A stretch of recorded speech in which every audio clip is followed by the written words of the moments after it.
ಶ್ರೀ ಸ್ವಾಮಿ ಸಮರ್ಥ ಶ್ರೀ ಅಕ್ಕಲ್ಕೋಟ್ ಶ್ರೀ ಸ್ವಾಮಿ ಸಮರ್ಥ ಸೇವಾ ಕನ್ನಡ ಯೂಟ್ಯೂಬ್ ಚಾನಲ್ದಾಗ ಎಲ್ಲರಿಗೂ ಸ್ವಾಗತ. ನಾನು ನಿಮ್ಮ ಪೂಜಾ. ಮೊದಲನೇದಾಗಿ ಎಲ್ಲ ನನ್ನ ಸ್ವಾಮಿ ಕುಟುಂಬದವ್ರಿಗೂ ಶ್ರೀ ಸ್ವಾಮಿ ಸಮರ್ಥ.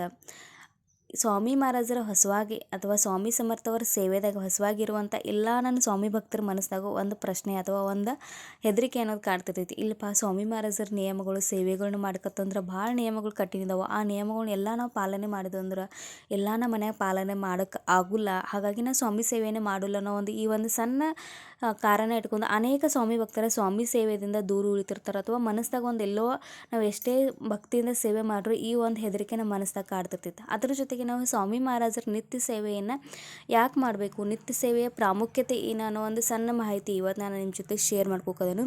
ಮೊದಲೇ ನೋಡಿರಿ, ಸ್ವಾಮಿ ಮಹಾರಾಜರ ಬಗ್ಗೆ ಯಾವುದೇ ಒಂದು ಸಣ್ಣ ಮಾಹಿತಿ ನಮಗಿಲ್ಲಾಗಿತ್ತು. ಆದರೆ ಸ್ವಾಮಿ ಮಹಾರಾಜರು ನಮ್ಮ ಜೀವನದಾಗ ಬಂದ ಕೂಡಲೇ ಅನೇಕ ಬದಲಾವಣೆಗಳು, ಅನೇಕ ಚಮತ್ಕಾರಗಳು ಎಲ್ಲ ಆಗೋದು ಅವ್ರ ಸೇವೆಯ ಮುಖಾಂತರ. ಯಾವಾಗ ನಾವು ಸ್ವಾಮಿ ಮಹಾರಾಜರ ಸೇವೆಯನ್ನು ಮಾಡ್ತೀವಲ್ಲ, ಆವಾಗ ನಮ್ಮ ಜೀವನದಾಗಿರುವಂಥ ಭೋಗಗಳು ಅಥವಾ ನಾವು ಮಾಡಿದಂಥ ಕರ್ಮಗಳು ನಾವು ಏನು ಅನುಭವಿಸ್ಬೇಕಾಗಿರ್ತೈತಿ ಅದರ ತೀವ್ರತೆಯನ್ನು ಸ್ವಾಮಿ ಮಹಾರಾಜರು ಕಡಿಮೆ ಮಾಡ್ತಾರೆ.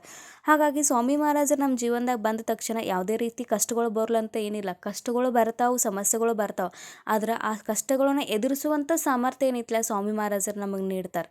ಸ್ವಾಮಿ ಮಹಾರಾಜರು ನಮ್ಮ ಜೊತೆ ಇದ್ದಾರೆ ಅನ್ನೋ ಒಂದು ಧೈರ್ಯ, ಒಂದು ಆತ್ಮವಿಶ್ವಾಸ ಏನಿರ್ತಿತ್ತಲ್ಲ, ಎಷ್ಟೇ ದೊಡ್ಡ ಕಷ್ಟ ಬಂದರು, ಎಷ್ಟೇ ದೊಡ್ಡ ಸಂಕಷ್ಟ ನಮ್ಮ ಜೀವನದಾಗ ಬಂದರು ಅದನ್ನು ಎದುರಿಸ್ತೇನಪ್ಪ, ಆ ಕಷ್ಟವನ್ನು ನಾ ಮೀರಿ ನಾ ಒಂದಿಲ್ಲ ಒಂದು ನನ್ನ ಎಲ್ಲ ಒಳ್ಳೇದಾಗ್ತೈತೆ ಅನ್ನೋ ಒಂದು ಮನೋಭಾವನೆ, ಒಂದು ಆತ್ಮವಿಶ್ವಾಸ ಏನಿರ್ತಿತ್ತಲ್ಲ ಅದು ಸ್ವಾಮಿ ಸೇವೆಯಿಂದ ನಮಗೆ ಸಿಗ್ತೈತಿ. ಇದನ್ನು ನಾವು ಎಲ್ಲೂ ಏನೂ ಮಾಡ್ರಿ ನಮಗೆ ಇದನ್ನು ಕೊಡೋಕ್ಕಾಗೋಲ್ಲ. ಯಾಕಂದರೆ ಸ್ವಾಮಿ ಮಹಾರಾಜರ ಸೇವೆದಾಗ ಅಷ್ಟೊಂದು ಶಕ್ತಿ ಐತಿ.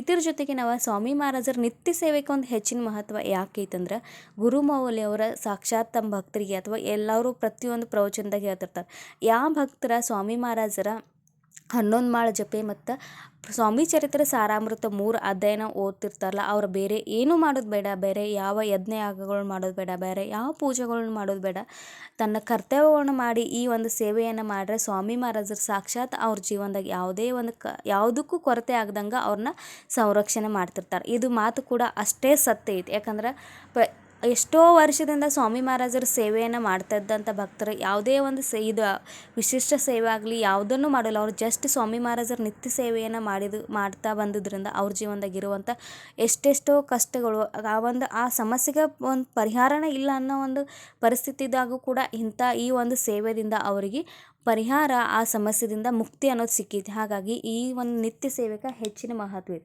ನಿತ್ಯ ಸೇವೆಯನ್ನು ಯಾವಾಗ ಮಾಡ್ಬೇಕಂದ್ರೆ ನಾವು ಎನಿ ಟೈಮ್ ಮಾಡ್ಬೋದು. ಮಧ್ಯಾಹ್ನ 12ರಿಂದ 12:30 ಅಷ್ಟೇ ನಾವು ನಿತ್ಯ ಸೇವೆಯನ್ನು ಮಾಡಬಾರ್ದು. ಅಥವಾ ಉಳಿದ ಯಾವುದೇ ಟೈಮ್ದಾಗೂ ನಮಗೆ ಯಾವಾಗ ಟೈಮ್ ಸಿಗ್ತೈತಿ ಆವಾಗ ನಾವು ಸ್ವಾಮಿ ಮಹಾರಾಜರ ನಿತ್ಯ ಸೇವೆಯನ್ನು ಮಾಡಬೇಕು. ಇನ್ನು ಪ್ರತಿದಿನ ನಾವು ನಿತ್ಯ ಸೇವೆಯನ್ನು ಮಾಡ್ಕೊತಂದ್ರೆ ಆ ಒಂದು ನಿತ್ಯ ಸೇವೆಗೆ ನಾವು ಒಂದು ಟೈಮನ್ನು ಫಿಕ್ಸ್ ಮಾಡಬೇಕು. ಅಥವಾ ನಾವು ಯಾವುದೇ ಒಂದು ಸ್ವಾಮಿ ಮಹಾರಾಜರ ಆರಾಧನೆಯನ್ನು ಮಾಡ್ಕೊತಂದ್ರೆ ಒಂದು ಟೈಮ್ ಫಿಕ್ಸ್ ಇತ್ತಂದ್ರೆ ನಮಗೆ ಆ ಒಂದು ಸ್ವಾಮಿ ಮಹಾರಾಜರ ಆ ಸೇವೆಯ ಪ್ರತಿಫಲ ಆದಷ್ಟು ಜಲ್ದಿ ಸಿಗ್ತೈತಿ. ಇನ್ನಪ್ಪ ಸ್ವಾಮಿ ಮಹಾರಾಜರ ನಿತ್ಯ ಸೇವೆಯನ್ನು ಮಾಡೋತ್ನಾಗ ನಾವು ಯಾವ್ಯಾವ ನಿಯಮಗಳನ್ನ ಪಾಲನೆ ಮಾಡಬೇಕು.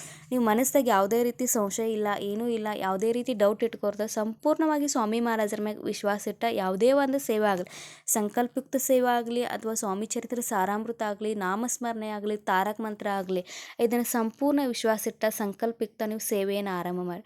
ಇಲ್ಲ ನಮ್ಮ ಸಂಕಲ್ಪಯುಕ್ತ ಸೇವೆ ಮಾಡೋಕ್ಕಾಗಲ್ಲ ಅಂದರೆ ಸ್ವಾಮಿ ಮಹಾರಾಜ್ ಜಸ್ಟ್ ಪ್ರಾರ್ಥನೆ ಮಾಡ್ಕೊಂಡು, ಸ್ವಾಮಿ ಮಹಾರಾಜರ ನನಗೆ ನಿತ್ಯ ಸೇವೆಯನ್ನು ಮಾಡೋದೈತಿ, ನೀವು ನನ್ನ ಕಡೆಯಿಂದ ಈ ಸೇವೆಯನ್ನು ಮಾಡಿಸ್ಕೋರಿ ಅಂತ ಹೇಳಿ ಅವರಿಗೆ ಪ್ರಾರ್ಥನೆಯನ್ನು ಸಲ್ಲಿಸಿ ನೀವು ಯಾವುದೇ ಗುರುವಾರದಿಂದ ನೀವು ಪ್ರತಿದಿನ ನೋಡ್ರಿ, ನೀವು ಒಂದು ಪ್ರತಿದಿನ ನಾವು ಯಾವ ರೀತಿ ಊಟವನ್ನು ಮಾಡ್ತೀವಿ, ಯಾವ ರೀತಿ ನಿದ್ದೆಯನ್ನು ಮಾಡ್ತೀವಿ, ಅದೇ ರೀತಿ ಪ್ರತಿದಿನ ಕೂಡ ನಾವು ಸ್ವಾಮಿ ಮಹಾರಾಜರ ನಿತ್ಯ ಸೇವೆಯನ್ನು ಮಾಡಬೇಕು.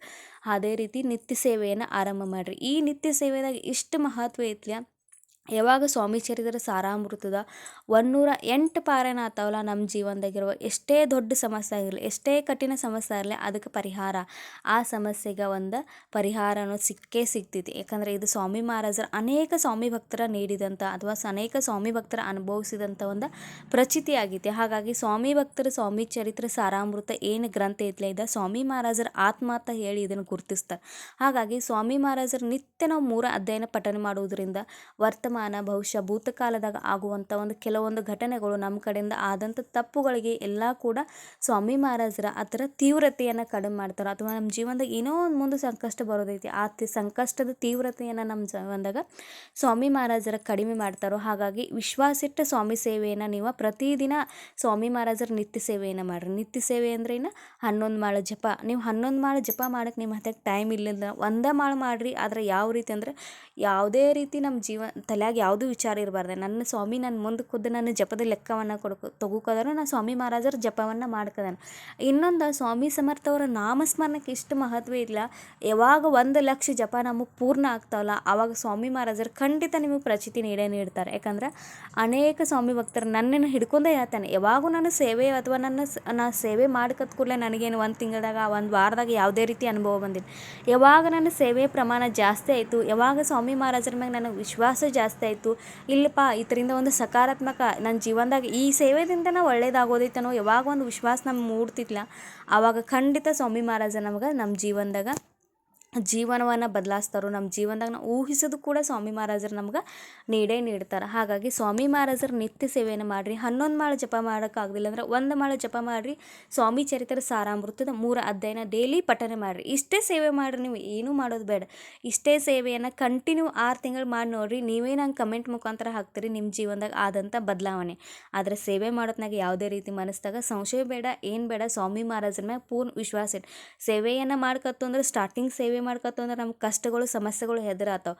ಆದ್ರೆ ನಮ್ಮ ಮನಸ್ಸಾಗ ನಾವು ವಿಚಾರ ಮಾಡ್ಬೋದು, ಇಲ್ಲಪ್ಪ ನಾನು ಸ್ವಾಮಿ ಮಹಾರಾಜರ ಸೇವೆಯನ್ನು ಆರಂಭ ಮಾಡಿ ಕೂಡಲೇ ನಂಗೆ ಸಮಸ್ಯೆಗಳು ಹೆಚ್ಚಾಕದವು, ನನಗೆ ನಮ್ಗೆ ಸಮಸ್ಯೆಗಳು ಹೆಚ್ಚಾಕದವು, ನಮ್ಮ ಮನ್ಯಾಗ ಕಿರಿಕಿರಿ ಹೆಚ್ಚಾಕದೈತೆ ಅನ್ನೋ ವಿಚಾರ ಇಲ್ಲ. ಸ್ವಾಮಿ ಮಹಾರಾಜರು ನಮ್ಮನ್ನು ಪರೀಕ್ಷೆಯನ್ನು ತೊಗೋತಾರೆ. ಅವಾಗ ಹೇಳೋ ಸ್ವಾಮಿ ಮಹಾರಾಜರು ನೀವು ಎಷ್ಟು ಪರೀಕ್ಷೆ ತಗೋರಿ, ಆದರೆ ನಾ ಮಾತ್ರ ನಿಮ್ಮ ಸೇವೆಯನ್ನು ಬಿಡಲ್ಲ ಅನ್ನೋದೊಂದು ದೃಢವಾದ ಸಂಕಲ್ಪ ಮಾಡಿ ಸೇವೆಯನ್ನು ಆರಂಭ ಮಾಡಿರಿ. ಖಂಡಿತ ಸ್ವಾಮಿ ಮಹಾರಾಜ ನಿಮಗೆ ಪ್ರಚಿತಿಯನ್ನು ನೀಡ್ತಾರೋ. ಹೆಚ್ಚಿನ ಪ್ರಮಾಣದಾಗ ಸ್ವಾಮಿ ಮಹಾರಾಜರ ಸೇವೆಯನ್ನು ಪ್ರಸಾರ ಮಾಡಿರಿ. ಸ್ವಾಮಿ ಸಮರ್ಥ ಅವರ ನಿಮ್ಗೆ ಯಾವುದೇ ಸೇವೆಯನ್ನು ಮಾಡೋಕ್ಕಾಗ್ದಿಲ್ಲ ಅಂದ್ರೆ ನಿತ್ಯ ಸೇವೆಯನ್ನು ಮಾಡಿರಿ. ನಿಮ್ಮ ಜೀವನದಾಗ ಎಲ್ಲ ಇರುವ ಸಮಸ್ಯೆಗಳಿಗೂ ಸ್ವಾಮಿ ಮಹಾರಾಜರು ಪರಿಹಾರ ನೀಡ್ತಾರೋ. ಈ ಮಾಹಿತಿ ನಿಮಗೆ ಇಷ್ಟ ಆಗಿರೋ ಶೇರ್ ಮಾಡಿರಿ. ಹೊಸವಾಗಿ ನೋಡೋರ್ದು ಚಾನಲ್ನ ಸಬ್ಸ್ಕ್ರೈಬ್ ಮಾಡ್ಕೊಂಡು ನೋಡಿರಿ, ವಿಡಿಯೋನ ಶೇರ್ ಮಾಡಿರಿ. ಇವತ್ತಿನ ಒಂದು ಸಣ್ಣ ಸೇವೆ